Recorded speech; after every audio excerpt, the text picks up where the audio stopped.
stories. Who doesn't love a good story? You know, they can entertain us.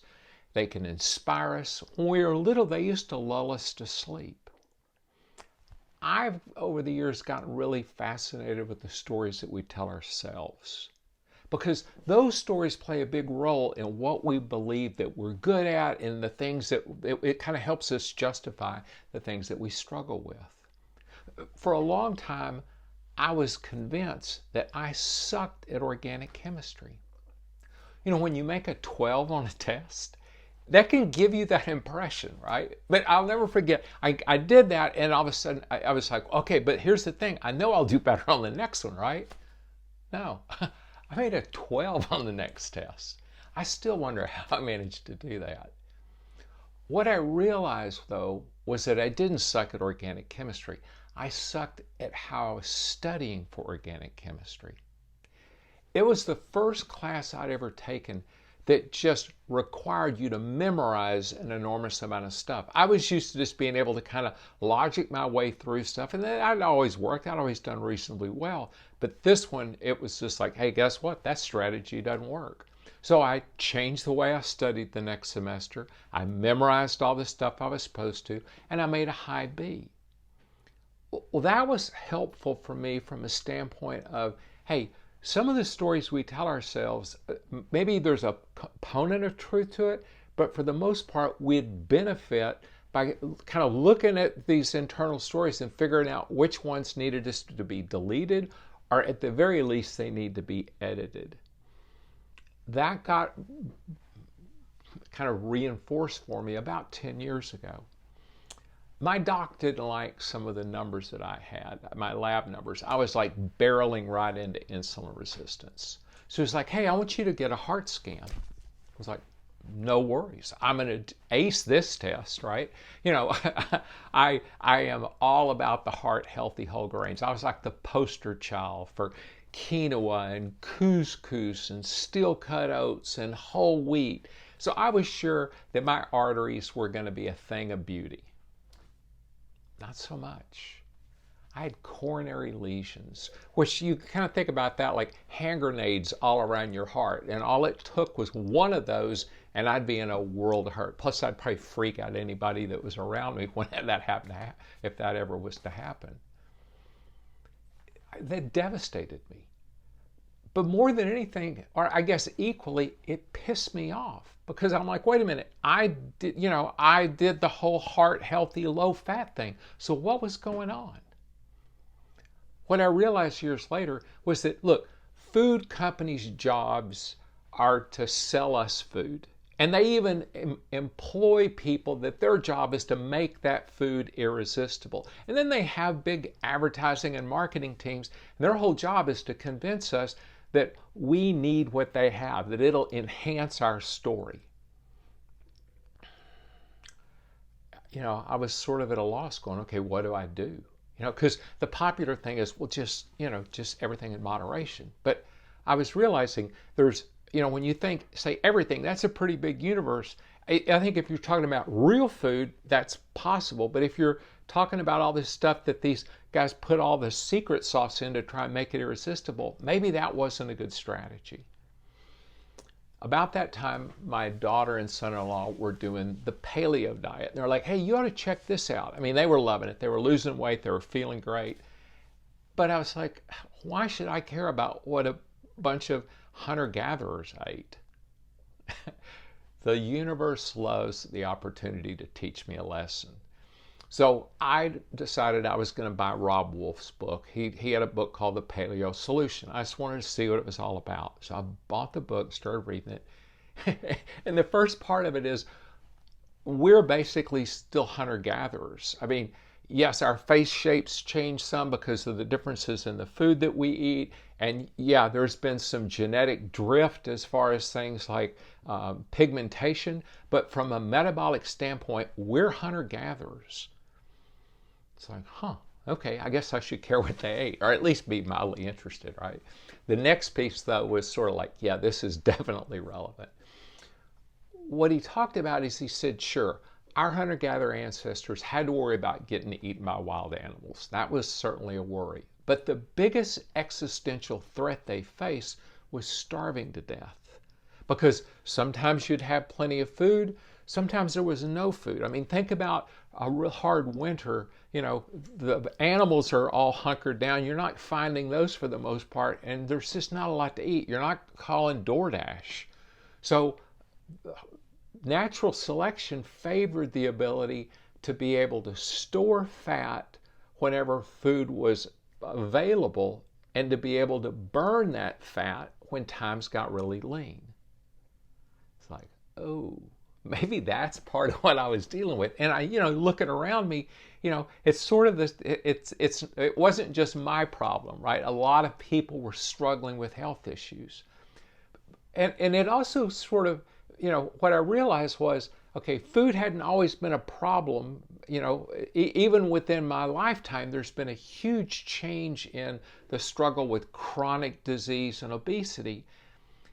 And this next piece really put that kind of the finishing touch on it. This was even after I'd read Wolf Stuff. This was years later. I was doing some research. There is a way to supercharge this fat gain. And you can see it with bears when they start getting ready for hibernation. What they do is that they just hammer ripe berries. And I don't mean ripe like the ones we get at the grocery store. I mean ripe like the ones that are just almost rotten. Kind of think of the black banana, right? Birds do the same thing prior to the migratory flights. It sparks this pathway. It changes the way that they process energy, and it has to do with appetite regulation. And they just go nuts, and they gain all this weight. Well, we don't eat rotten berries. And for the longest, we don't have a history really of recently eating rotten berries. But one thing that we have a recent history of is sugar. And that plays a similar role. So all of a sudden it was kind of like, whoa, okay, this explains why, our great-grandparents weren't overweight, because, years ago, like a couple of 100 years ago, maybe a pound or 2 pounds of sugar lasted somebody forever. Now the average person goes through over 100 pounds a year because it's in everything you buy in the grocery store. And what I was realizing was this sort of planted the seed for a balanced you, because what we have to do is to balance this kind of hunter-gatherer metabolism that we have in this modern environment. And my goal was to figure out, first of all, for me, and then later on I incorporated the coaching piece to it, but it's like, all right, how do I contend with this without completely turning my life upside down? So I decided, hey, I'm going to become a cook. I mean, I cooked before. I'm going to get real serious about cooking because sort of my life depends on it. And first thing I did is I took a trash bag and I just went through and just threw away all the crap, all the stuff that had, a big long list of ingredients in it. What I stocked the house with was real food, things like meat and fish and eggs and veggies and fruit. I stayed away from the rotten fruit, but and I really tried to eliminate anything that had sugar in it. I was like, oh, let's just see how this works. Years ago, I had watched my son. My oldest son's a chef, and I watched him just open up a refrigerator that didn't belong to him. It was actually my daughter's refrigerator. They'd just moved into their house. There was hardly anything in the fridge. And Ethan took this piece of tuna that we'd bought, and he made this incredible meal with stuff he'd just kind of scrounged out of the fridge. It was like, I think, a lime and some ginger and some soy sauce, and maybe there was maple syrup. And he just made this incredible meal. And I was like, that's what I want to learn how to do. I want to learn how to cook intuitively. I don't want to have to rely on recipes. I don't mind getting ideas from them, but for me, cooking is tedious if I have to sit there and I need a 1/4 teaspoon of this and measure this. I like to just be able to sit down and create something and it tastes good. So that's what I started focusing on. And I got really good at it.